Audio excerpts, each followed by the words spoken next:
भगवान शिव और सुदर्शन चक्र का रहस्य। हर हर महादेव। यो, क्या आपने कभी सोचा है कि भगवान विष्णु के हाथ में रहने वाला सुदर्शन चक्र आखिर उन्हें कैसे प्राप्त हुआ? क्या आप जानते हैं कि सुदर्शन चक्र की प्राप्ति से जुड़ी एक प्रसिद्ध पौराणिक कथा में भगवान शिव की महत्वपूर्ण भूमिका बताई जाती है। आज की कथा इसी अद्भुत प्रसंग से जुड़ी है। बहुत प्राचीन समय की बात है। एक बार भगवान विष्णु ने संसार के कल्याण और धर्म की रक्षा के लिए एक ऐसे दिव्य अस्त्र की आवश्यकता महसूस की जो अत्यंत शक्तिशाली हो और अधर्म का नाश कर सके। भगवान विष्णु ने विचार किया कि ऐसा दिव्य अस्त्र केवल भगवान शिव की कृपा से ही प्राप्त किया जा सकता है। तब श्री हरि विष्णु कैलाश की ओर चल पड़े। कैलाश पहुंचकर उन्होंने भगवान शिव की आराधना शुरू की। उन्होंने एक सुंदर स्थान पर शिवलिंग स्थापित किया और प्रतिदिन श्रद्धा से भगवान शिव की पूजा करने लगे। कहा जाता है कि भगवान विष्णु ने शिवजी की पूजा के लिए 1000 कमल के फूल अर्पित करने का संकल्प लिया।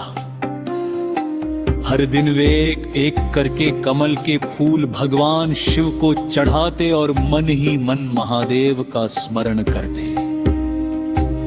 उनकी भक्ति देखकर देवता भी आश्चर्यचकित थे। लेकिन भगवान शिव अपने भक्त की भक्ति की परीक्षा लेना चाहते थे। एक दिन महादेव ने भगवान विष्णु की पूजा में से एक कमल का फूल छिपा दिया। भगवान विष्णु जब पूजा करने बैठे तो उन्होंने फूलों की गिनती की। एक कमल कम था। विष्णु जी ने बहुत खोजा लेकिन कमल नहीं मिला। अब उनके सामने एक समस्या थी। संकल्प के अनुसार पूजा में 1000 कमल पूरे होने चाहिए थे। तभी उन्हें अपने नाम की याद आई।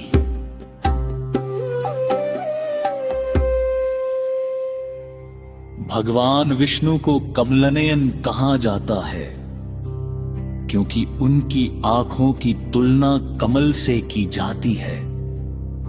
उन्होंने मन में कहा, जब मेरे पास कमल नहीं है तो मैं अपने नेत्र को ही कमल के समान अर्पित कर दूंगा। भगवान विष्णु ने अपनी भक्ति और संकल्प के कारण अपना नेत्र अर्पित करने का निश्चय किया। जैसे ही वे ऐसा करने के लिए आगे बढ़े, भगवान शिव स्वयं प्रकट हो गए। महादेव ने भगवान विष्णु का हाथ रोक लिया और कहा, हे विष्णु, तुम्हारी भक्ति से मैं अत्यंत प्रसन्न हूं। तुम्हारी परीक्षा पूरी हुई। भगवान विष्णु ने महादेव को प्रणाम किया।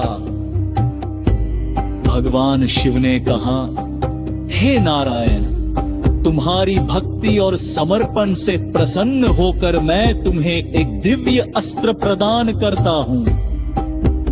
इसके बाद भगवान शिव ने भगवान विष्णु को सुदर्शन चक्र प्रदान किया। यह चक्र दिव्य शक्ति से युक्त बताया गया है और धर्म की रक्षा के लिए भगवान विष्णु का त्रामुक अस्त्र बना। भगवान विष्णु ने हाथ जोड़कर महादेव को प्रणाम किया और कहा, प्रभु, आपकी कृपा के बिना मैं इस दिव्य शक्ति को प्राप्त नहीं कर सकता था। महादेव ने आशीर्वाद दिया, हे नारायण, जब भी धर्म की रक्षा के लिए आवश्यकता होगी, यह दिव्य चक्र तुम्हारी सहायता करेगा। इस प्रकार भगवान विष्णु को सुदर्शन चक्र की प्राप्ति हुई, ऐसा वर्णन कुछ पौराणिक परंपराओं में मिलता है। लेकिन इस कथा का संदेश केवल सुदर्शन चक्र की उत्पत्ति तक सीमित नहीं है। ये कथा हमें सच्ची भक्ति, संकल्प और समर्पण का महत्व समझाती है। भगवान विष्णु स्वयं परम शक्तिशाली देवता हैं, फिर भी उन्होंने भगवान शिव की श्रद्धा पूर्वक आराधना की। इससे ये संदेश मिलता है कि देवताओं की कथाओं में परस्पर सम्मान और भक्ति का भाव बहुत महत्वपूर्ण है। सुदर्शन चक्र को केवल एक अस्त्र के रूप में नहीं देखा जाता, बल्कि इसे धर्म और व्यवस्था की रक्षा करने वाली दिव्य शक्ति के प्रतीक के रूप में भी समझा जाता है। सुदर्शन का अर्थ ही सुंदर या शुभ दर्शन से जुड़ा माना जाता है। जब भगवान विष्णु से धारण करते हो तो यह अधर्म और अन्याय के दुख उनकी शक्ति को प्रतीक बन जाता है। और इस प्रथा में भगवान शिव की भूमिका हमें याद पिनाती है कि भक्ति में हम जाल का स्थान नहीं होता। भगवान विष्णु ने अपनी पूजा में कोई कमी नहीं आने दी। जब अंकिन कोल नहीं मिला, अब उन्हें अपने पास मौजूद सबसे प्रिय वस्तु तक अर्पित करने का संकल्प किया। यही समर्पण देखकर महादेव प्रसन्न हुए।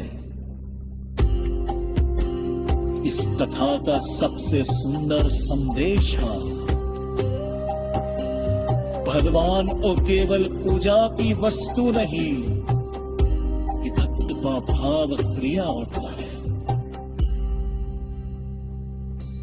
अगर मन में सच्ची श्रद्धा हो तो छोटी से पूजा ही बहुत बड़े भक्ति बन सकती है।